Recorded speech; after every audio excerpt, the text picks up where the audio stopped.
officially published in September of 2018. It is the story of the city, Berlin, Germany, between 1928 and 1933. So the story covers a 5-year span in the city's history. This is during the Weimar Republic. If you don't know anything about the Weimar Republic, it is the government that was put into place in the vacuum left by the abdication of the monarch of Germany at the time. So it was an early 20th century experiment in trying to have a democracy that, as history has taught us, did not go very well. So I became interested in this subject, and I think how old was I? 22 minus, I was 28 years old when I decided to write this book. And it took me a long time to do it. It follows two main characters, the man and the woman in that. This is Jason Lutz. Kurt Severin is a journalist, and Martha Miller is an artist, an art student. Writer and artist of Berlin. It's produced by Drawn and Quarterly. If you compare it to the size of a regular comic, as you can see, it's shorter. It's a little bit wider. Fits in a modern bag and board. For me as a writer, it was very exploratory kind of narrative. Listen up. Starting with this relationship between these two characters and then following them. In the course of their experiences in the city, you learn more about them and you meet all the people that they meet. Kurt Severin is a journalist and Martha Müller is an artist. The two main characters. Times to the point where, as I think Meg mentioned, there's a cast of around 30 characters. So it does get a little confusing. At the end of the book, 22 issues. Took him years to complete it. Oh yeah, a little out of focus. That might be the best. There you go. It might be the best you can hope for, given the. He's originally from. He was born in New Jersey, grew up in Missoula, Montana, and went back to New Jersey. He studied in Rhode Island, and he also lived in Seattle. So there are occasional flashbacks or memories or dreams that take place in the trenches. In this case, there's a character who's Martha's cousin who was a private in the German army, and this is seen from... A lot of the side characters, the subplots, are a lot of people that live in fringe culture, semi-fringe culture, or just a middle-class Jewish family. They all end up... You know they all are going to end up in some type of work camp, even before the war starts, World War II starts.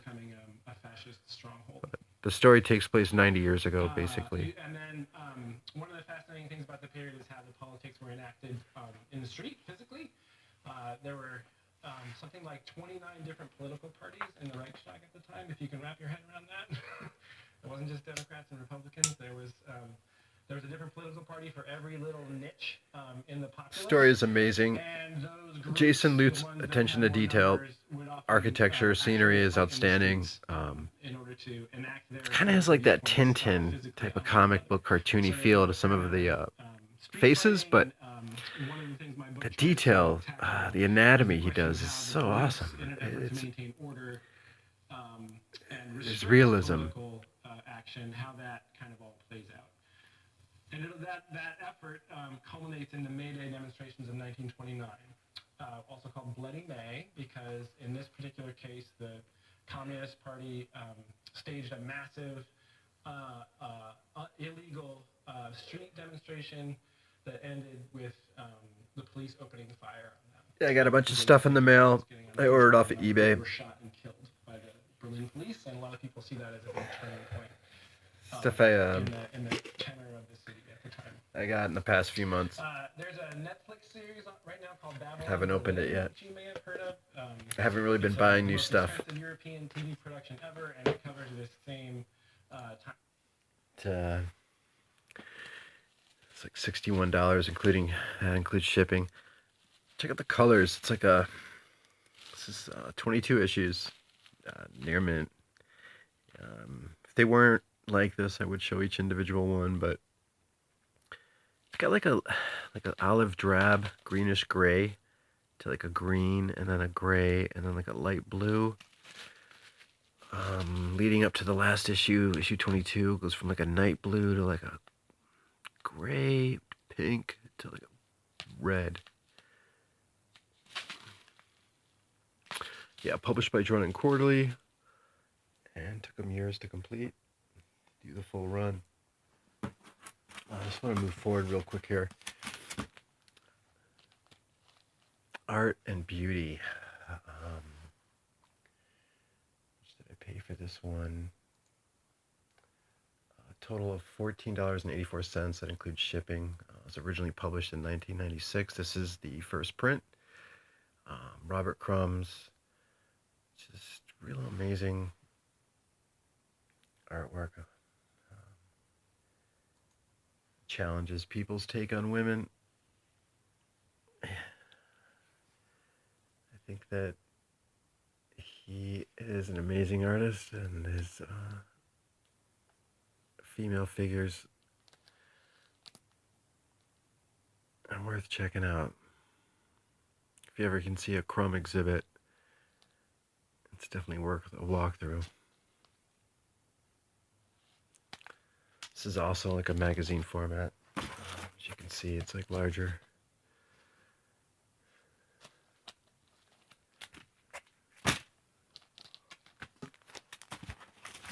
Yeah, Frank Miller's Sin City. This is issue number 3. Completes my run. And issue number 4 was the first appearance of Miho, but I needed to get issue number 3. Hold up.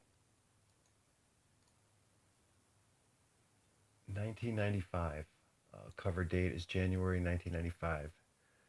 So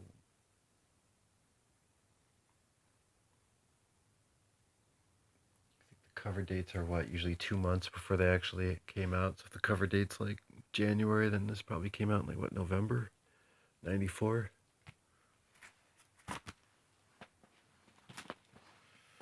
Marvel Milestone Edition.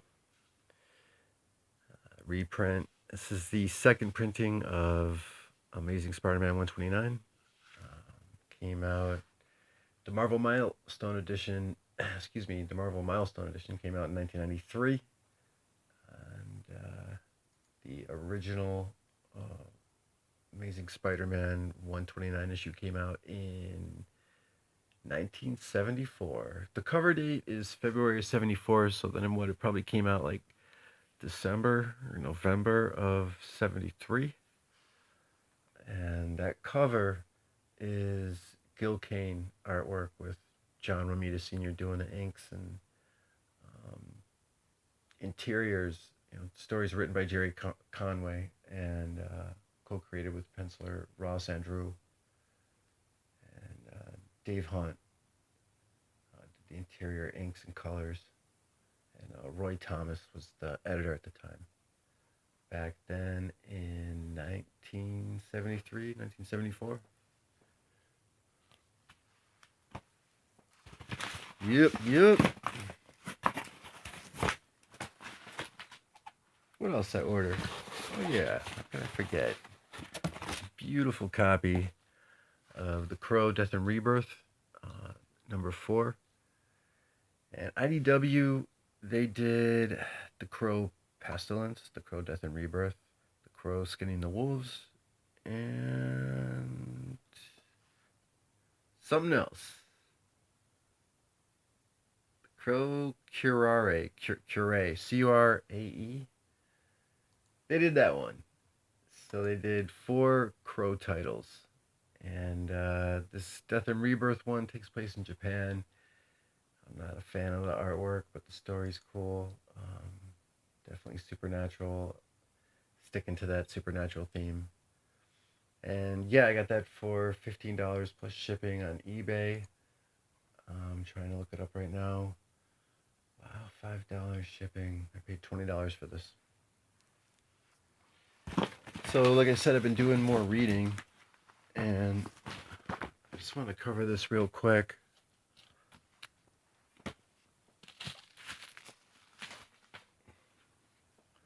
First of all, Eric Shanauer has been kicking ass for me with these Age of Bronze We're talking approximately 1200 BC. The story of is it the Iliad, the attack on Troy. So they're leading up to it. Check out these covers. It's the Eisner Award-winning writer-artist Eric Shanar. Wow. So it's just a very realistic, dramatic take on what's been going on over there in the land of Greece and Troy, West Turkey. So, yeah, by the way, this channel is for adults. If you're not an adult, get the fuck out. Then you can get the fuck out. Yeah, this is great drama. We got Agamemnon and Ulysses, and they're trying to figure out what the hell to do. They can't get their ships out. They're stuck. The clock's ticking. They need to attack Troy.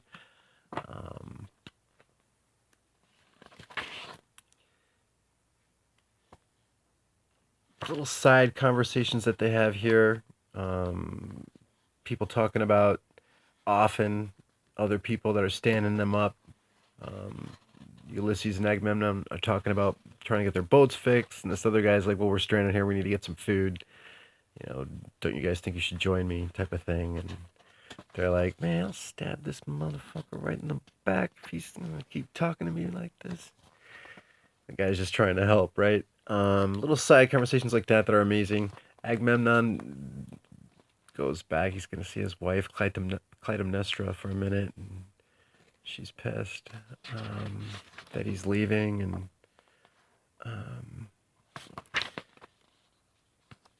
she doesn't want him to go.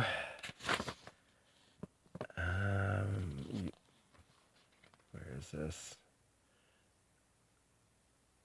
Skyros. So we're back here with Achilles. He's gonna go see his wife. Who's he bringing with him? Lycomedes, right? He's like, oh yeah, he's just here as my friend. And the queen's father's like, I ain't buying it. The facial expressions here with Eric Shanar are so great. So yeah, Achilles, he bails on his wife, and he's meeting up with that guy he brought with him, and she's freaking out. She knows that he wants to get it on with this guy.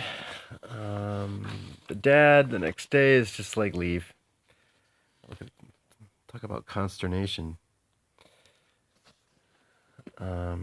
He's like, I'm keeping my son. And he's like, at first, Achilles is like, what the hell? He's like, man, you don't even want him anyway. So he bails. At the end of the day, he doesn't really complain about that. His kid's like, Achilles. His mom's like, yeah, well, that was issue number 14. If you look at this, this is 2002. Jim Valentino is the publisher, and then this is just finds from the Dallahallas. Never underestimate the Dallahalla. This is 2003, and Eric Larson's now the publisher. And we take off now. Amazing artwork. What do we got? Agamemnon's freaking out. People need to go. The weather's bad. And I believe Artemis, she said that he needs to kill his oldest daughter so that the weather will be fair enough for them to take off. Iphigenia. And Clytemnestra's freaking out. And Iphigenia's going through problems, dealing with it. Achilles is in love with her, and he's not having it. He wants her to run away with him. Achilles gets around, basically. And she's okay with it. She comes to terms with it. The mom, she's not okay with it. They take her off. She voluntarily goes, and she's just basically like, leave me alone. Yeah, Achilles is ready to fight for her, but no. She's okay. She's okay with it. she's gonna do it. Check out Shanaur's work here. The sacrifice that occurs. This guy right here, the mom is, Clytemnestra, is a little bit disappointed. I love reading this. So it's a great review on Greek history, key figures, icons. This guy's like, yeah, they went to go kill her. She went to sacrifice herself, and she got carried away at the last minute and replaced by a doe, a deer. Yeah, I know you know it's a female deer. And they gotta go. They're gonna go fight and try. So,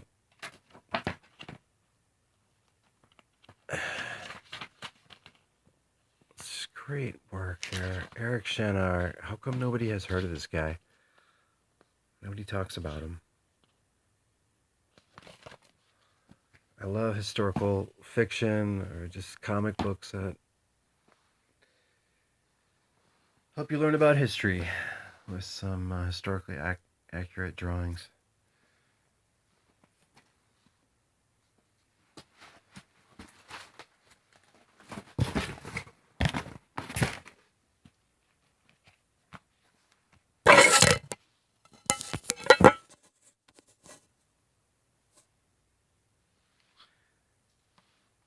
Alright, people, let's stay clean. Alright? Let's not get dirty. And,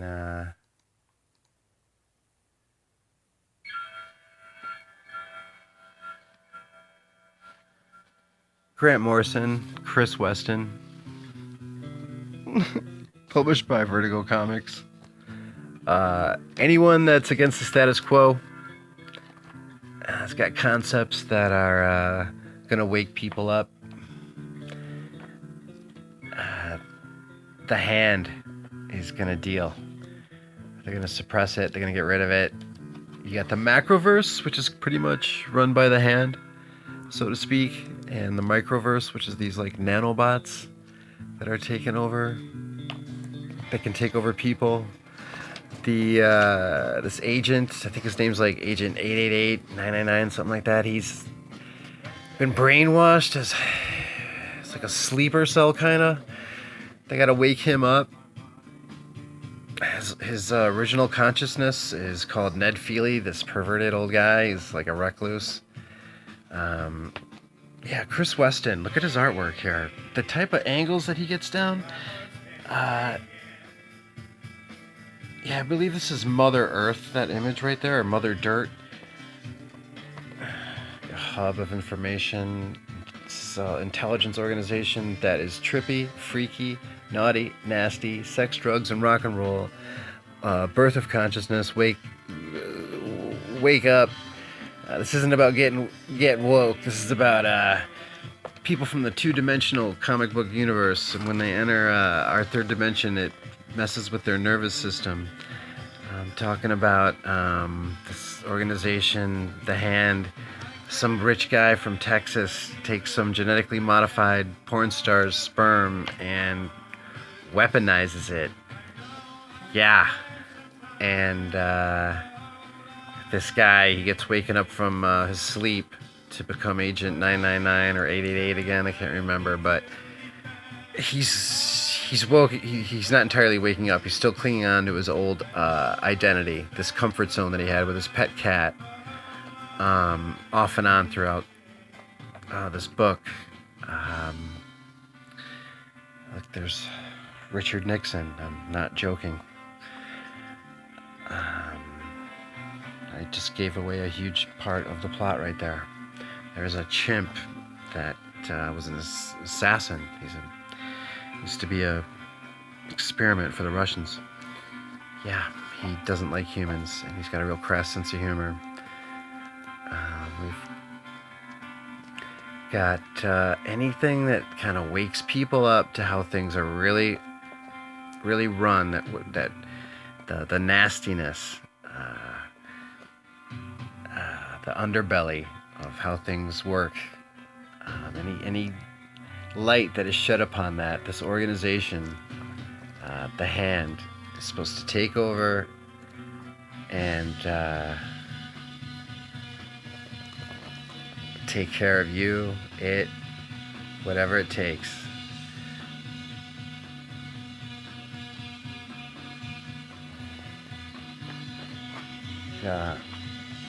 There's one guy here that is all about sense of smell. Different organizations have to do with lust, combat, love, information control, violence. Yeah, I love this book.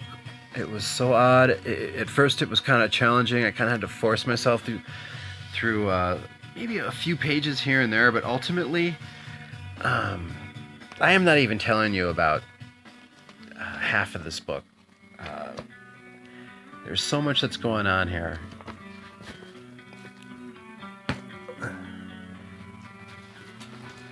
If you think you have a dirty mind, you need to get cleaned.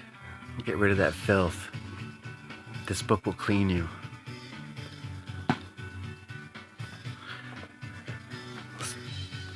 Reusable surgical masks. Yeah, I bought them. That's right. See my previous vid for details.